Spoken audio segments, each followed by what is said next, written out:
Mortal Kombat is an extremely popular video game franchise which started way back in the early 90s, and like a lot of video game franchises since then they've had a couple of movies, one which came out this past week. So I'm going to go through all of the Mortal Kombat movies and ranking them from the worst to the best.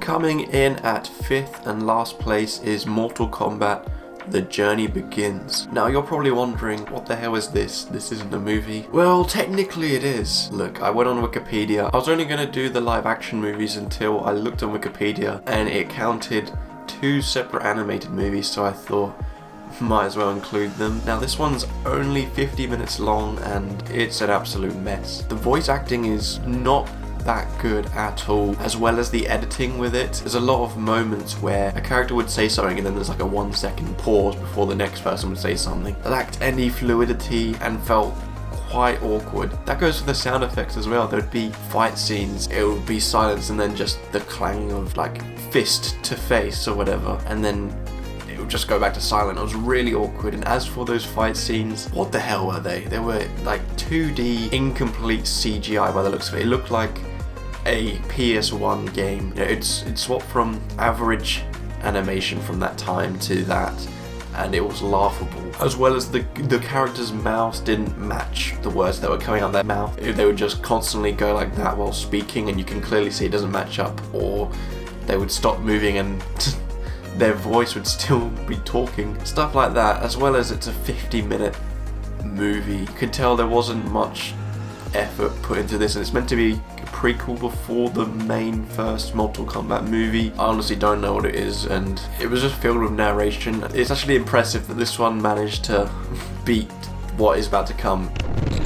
Coming in at 4th place is Mortal Kombat Annihilation. Yeah, this is the one that many expected to be in last, but this is one of the worst big budget movies I have ever seen in my life. Movies at that time, they had their limitations with CGI or whatever, but they'd at least have some dignity about it and either barely use it or just use it to where it can't be seen as much. Oh dearie me, this movie, it has a final battle which lasts about 5 seconds with some of the worst CGI I've ever seen in my life. Not even just in that scene, but throughout this whole movie, it is absolutely awful, as well as those green screens. You know, a lot of films, they save their best fighting till the end or their best scenes till last. Here they saved the worst till last, because watching through it I was like, yeah, this is bad, but maybe not as awful as everyone has said. But then that final quarter of that movie was some of the worst cinema I have ever seen. Whereas in its predecessor, the acting is still poor, but it is not as entertaining with its campiness.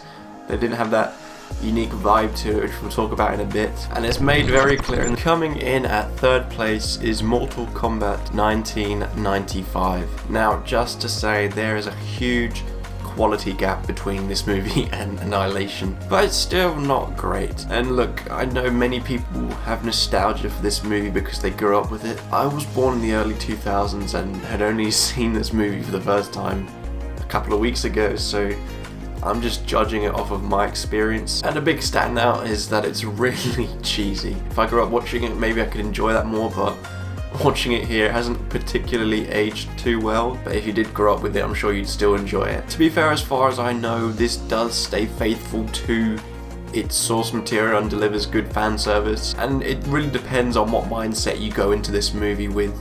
You know, if you go in expecting a serious movie, you're gonna not enjoy this one at all. But if you can go in open-minded, maybe aware that there could be some cheesiness, then you could have a lot of fun. The action, although better than in Annihilation, it's still not amazing in my opinion. Its choreography, maybe not up to today's standard. The sound effects after fighting or just with the creatures or whatever didn't sound too good, and you can really tell that the actors didn't know what was happening behind them at points, as well as they tried to pull off a lot of CGI things, but they just didn't have the resources for it. Yes, they had the budget, but CGI wasn't at its peak back then, so it doesn't age well either on that front. As it has that PG-13 rating, it's nowhere near as violent as other entries on this list, or compared to the video games, especially at that time. It's not really a deciding factor why I didn't enjoy it that much. I think it does come down to the fact that I didn't grow up watching it and I watched it for the first time at 18 years old. Although I can appreciate it, and it's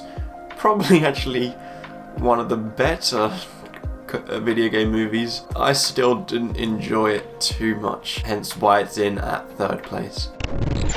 Coming in at 2nd place is Mortal Kombat 2021. This of course being the newly released one. I'd just like to say, because I kept my individual movie reviews spoiler free, I didn't actually include a problem I had with it as well, because I thought that may be a bit of a spoiler. The title is slightly misleading. Obviously it is a Mortal Kombat movie, but it doesn't actually have the tournament Mortal Kombat in it. It's like a prequel, so that's kind of a disappointing factor. But other than that, I really did enjoy this movie.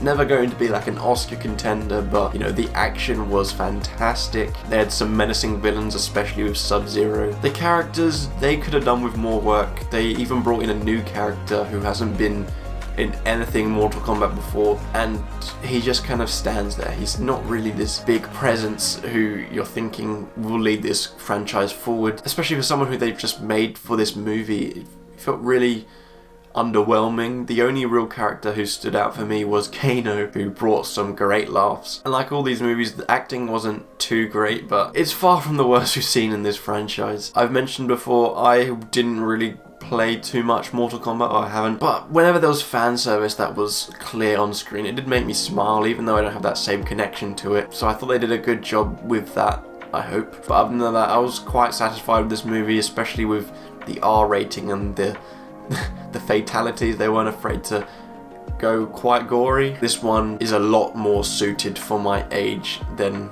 watching 1995's version for the first time. Coming in at 1st place is Mortal Kombat Legends Scorpion's Revenge. This one is surprising that for me that it is in 1st as well. As I said, I was only going to do the 3 live action movies, but then I watched the animated ones, and this was my favourite out of all the movies. With animated movies, you can portray things which are quite hard in live action a lot easier, and I think that's what happens here, because they can just go insanely gory to the point where you're seeing body parts being ripped out. And overall, I think it captures the Mortal Kombat tournament itself the best. I thought the voice cast was very, very good. Especially the guy who did Johnny Cage. He was annoying me at first, but then as time went on, I really did start to enjoy his character. I've never really watched too much anime, so kind of a fresh experience, which I did enjoy.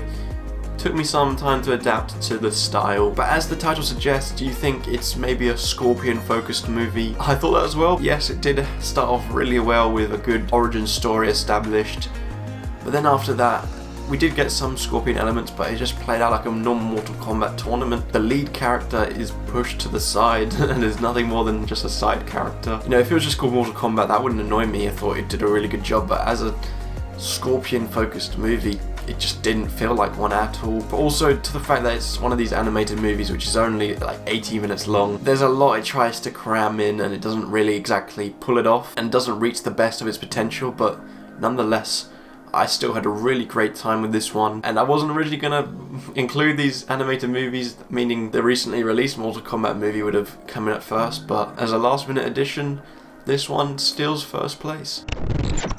Let me know what your ranking of the Mortal Kombat movies would be. Feel free to include the animated ones if you want. As I said, that was a last minute change from me. I'd really appreciate it if you'd like and subscribe, it would mean a lot. And if you want to see my full in-depth review of the Mortal Kombat movie from last week, I'll leave a clickable card up in the corner here. But anyways, thank you for watching, I hope you enjoyed, and I hope to see you in my next video.